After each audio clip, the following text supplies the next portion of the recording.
Barka da zuwa Guidance for Unity, hasken musulunci ga dukkan nan adam. A Guidance for Unity muna da yakinin cewa koyi da ilimin da ke cikin Alkur'ani mai girma da bin tafarkin rayuwa irin ta addinin musulunci zai kawo zaman lafiya, haɗin kai da fahimtar juna a tsakanin kowace irin al'umma. Wannan tashar an sadaukar da ita ne don jaddada zaman lafiya, haɗin kai tsakanin addinai da maslaha, musamman tsakanin musulmai da Kiristoci a Najeriya da ma duniya baki daya. Abubuwan da zaka samu anan sun hada da mu'ujizozi da abubuwan ban mamaki na kimiyya da ke cikin Alkur'ani mai girma, koyarwar musulunci game da zaman lafiya, adalci da jin kai, labarai daga rayuwar Annabi Muhammad tsira da amincin Allah su tabbata a gare shi da ke karfafa haɗin kai, zaman lafiya da zumunci, da'awa mai cike da hikima, bayanai masu saukin fahimta da gaskiya, misalai na haɗin kai, aiki tare tsakanin al'ummomin musulmai, ga musulmi mai neman ƙarin sani ko Kirista mai sha'awar sani da masu neman gaskiya da zaman lafiya. Wannan tashar taku ne don tattaunawa,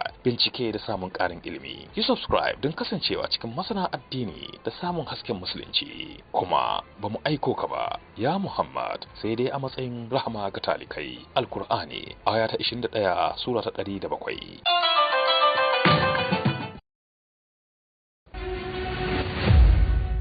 Zamani riga ne, wanda yake canzawa za a bar shi. Inganta makarantu da bin zamani ke kawo nasara.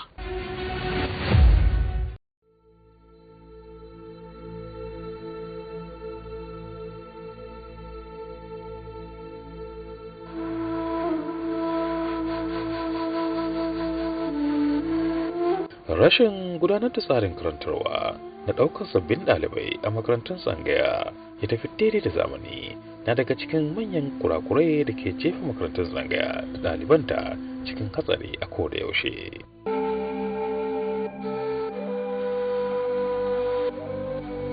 Ɗaliban da ke karatu a makarantun tsangaya da waɗanda ake kawowa daga wasu garuruwa zuwa wasu garuruwa yara maza ne, shi yasa duk makarantun tsangaya a cike yake da ɗalibai yara maza. Ko da kuwa 'ya'ya mata na karatu a makarantun, za a samu sun fito ne daga gidajen mazauna a unguwar, wato 'yan gari ne waɗanda ke zuwa karatu, in an tashi karatun su koma gidajensu su kwana.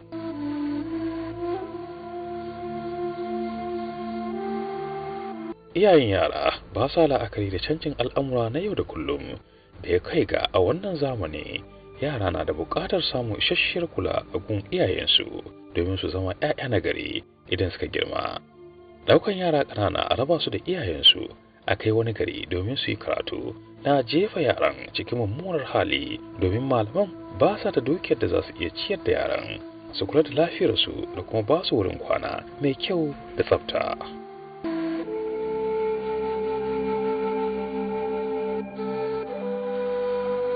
Yaran idan aka kawo su makaranta domin su yi karatu suna fuskantar kalubale da dama, kama daga wahalar samun abin da za su ci zuwa matsalar wurin kwana, rashin samun sutura da kuma kula da lafiyar jikinsu. Shi ke kai ga za a rika ganin su suna yawo a gari lungu-lungu, sako-sako domin neman abin da za su ci.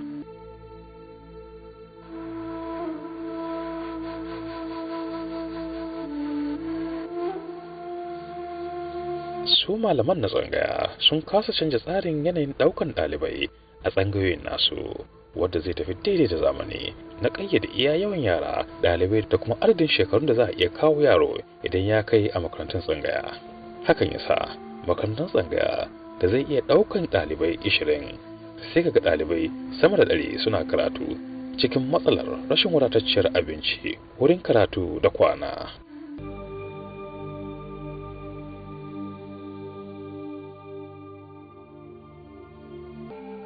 Matsalar da ake fuskanta na samun kananan yara kasar shekaru 5 ko 10 suna yawon bara a gari yawanci na bullowa ne daga makarantun tsangaya, domin yaran iyayensu ne ke kawo su yin karatu a makarantun, su kuma malaman makarantun su yarda su karbe su duk da sanin cewa ba su da wata tsari na kula da su wajen ciyarwa da kula da lafiyarsu.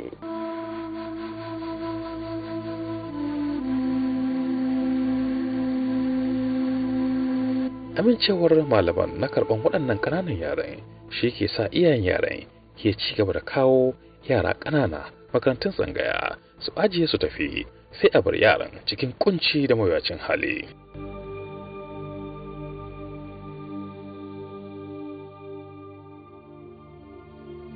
gidajen malaman inda suke karantarwa yawanci babu isasshen ɗakunan kwana, makewayi da dai sauransu.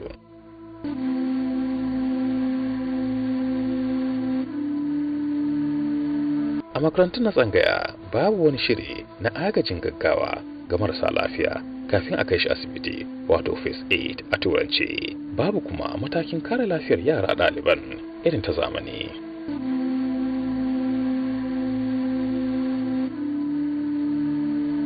Tafiyar da tsarin karantarwa a makarantun tsangaya a zamanance shi zai kawo ci gaba da samar da ɗalibai na ƙwarai, kamar yadda a da aka samu rashin samun hakan na ƙara jefa ɗaliban da malamansu cikin mawuyacin hali. Addinin musulunci addini ne mai tafiya daidai da zamani.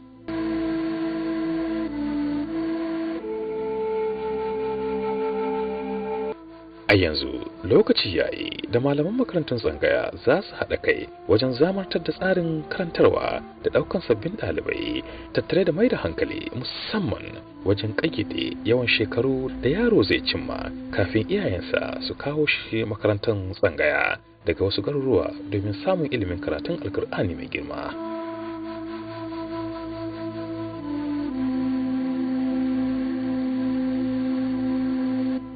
Al'umma lokaci yayi da za a haɗa kai wajen marawa malaman tsangaya baya na ganin shugabanni mahukunta sun ba su duk wata tallafi da suke nema na tafiyar da makarantun tsangaya daidai da zamani.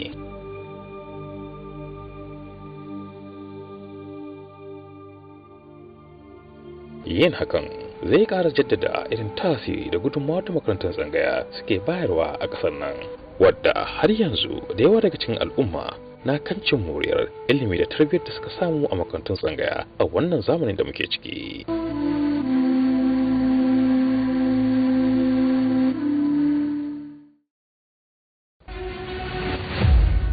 Almajirai da malamansu na buƙatar jagoranci na gari su zama abin alfahari ba abin tausayi ba.